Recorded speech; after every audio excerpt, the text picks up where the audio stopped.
Hi, I'm Jennifer, and I'm here in Tel Aviv with Ellen Shapiro, who I've had the pleasure of spending the past week with in Israel.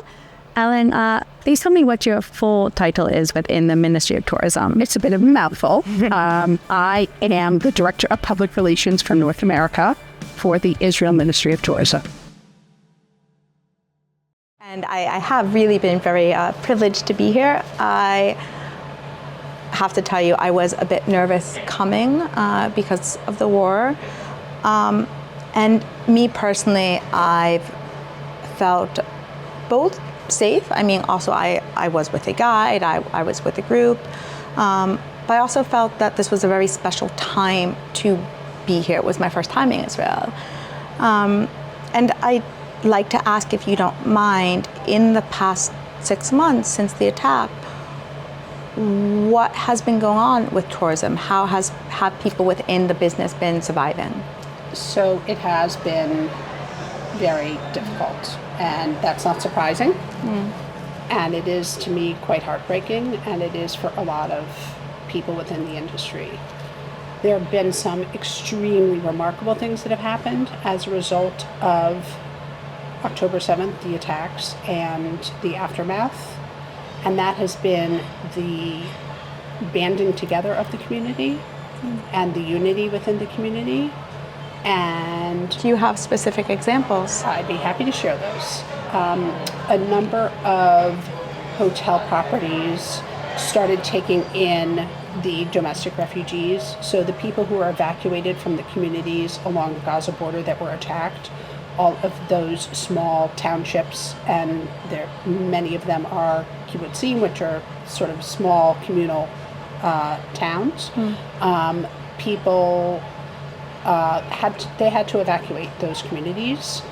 Many of them were attacked, and those that weren't attacked, the border, it wasn't a secure border anymore. So those people were evacuated to different hotels, many at the Dead Sea, and many at Eilat, which is the southernmost point in Israel. And then once there was a certain point at which the government decided to make sure that everybody, all the people within Israel felt safe, and so they had some of the people at the way far north also evacuated, so they could be in hotels and feel safe and comfortable. And are those people still in the hotels? Have they returned home? Have they been placed in longer term situations? So 70% of the evacuees are now either back home or in some kind of a more permanent residence, so that they're not, again, today is the 6-month anniversary of those October 7th attacks. And so it's hard to live out of a hotel, no matter how lovely and how welcoming they are. So they're in apartments, or they've been welcomed into other communities. So it's down to about 30%. Which I'm glad people are moving forwards, and that is quite remarkable. Did the hotels decide to do this? Was it a choice by the government for the people to stay in hotels? How did that come about?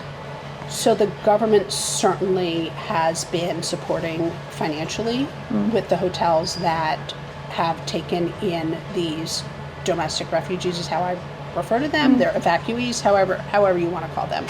However, a lot of the hotel properties, when this happened, they sprung into action.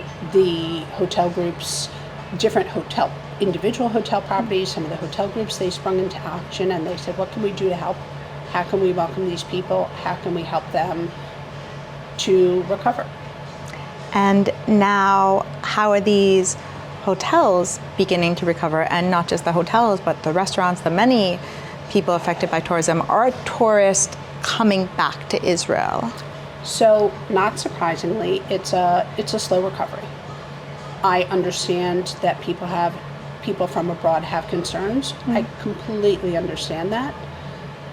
That said, there are a number of different groups, so to speak, of people who have realized, hey, we want to support Israel, and we want to support the people of Israel, we want to support the businesses in Israel, And so there have been a number of different organizations as well as individuals who have banded together and decided to come to Israel, whether it means to volunteer, whether it means to come and visit family, or simply to do some modest touring so that they can help support the tourism industry here in Israel. And aside from the people that you are seeing already in the country trickling in, have you seen signs of more interest in the nearer future? Are people emailing, getting in touch, reaching out? So there definitely have been people who have expressed interest. And what I can tell you is there have been a couple of really interesting things that have happened that I have been surprised about. So I work in PR, as you know, and I work primarily with media and celebrities. And so that has been a bit tricky because, of course, if I'm working with mainstream media, a lot of times, they're going to publish things about the imminent future of people being ready to hop on a plane and go there. And Sure. right now, a lot of those publications are not particularly interested in covering Israel. That said, my colleagues who deal a lot with travel advisors and go to conferences, at first we thought after October 7th, we really shouldn't go to these things. There might be some hostilities. It may feel maybe not safe for them to be there. And what's interesting is once they started going, they were welcomed so warmly. And Really? the travel, it's been absolutely fascinating and quite heartwarming. There was something, first of all, there have been some conferences with travel advisors, and people go up to the booth and they hug my colleagues and they talk to them and they say how sorry they are about what happened and also how much they support them. And they may even say, listen, my travelers, my clients aren't necessarily ready to go right now, but we stand by, we are ready to be booking those trips so that people can return to Israel. And then at Cruise World in Florida, that one of my colleagues gave a presentation there and got a standing ovation. It was really incredible. It was really moving, and it buoyed us up. It felt like, hey, people are there are some people who are supporting us. And that felt really, really good because it's a hard time. And I just want to ask you, it's a bit maybe more of a personal question. What is special about Israel for you? The list is long, Okay. really, really long. I have found in Israel, I came to Israel for the first time when I was 14. And I had a lot of friends who had been to Israel, and I really wanted to go. I grew up in a family, my parents were both teachers, we didn't have a ton of money. And so I was trying to figure out, how can I go to Israel? And so I was invited to join a program, and the long and short of it is I saved up enough money, and I went to Israel, and I was there one summer for 6 weeks with a combined group of kids from abroad, and then the other half of the group was made up of other Israeli kids. And it was a life-changing experience, and the thing that I found, I was extremely shy as a kid, and what was absolutely fascinating to me, there's an expression, and it may be a little bit dated right now, but Israelis are called, those born in Israel are called sabras. And a sabra there's a cactus, and the cactus fruit is a tzabar, which is the prickly pear. It's a prickly pear. And what they say about Israelis is that they're prickly on the outside and they're warm and sweet on the inside.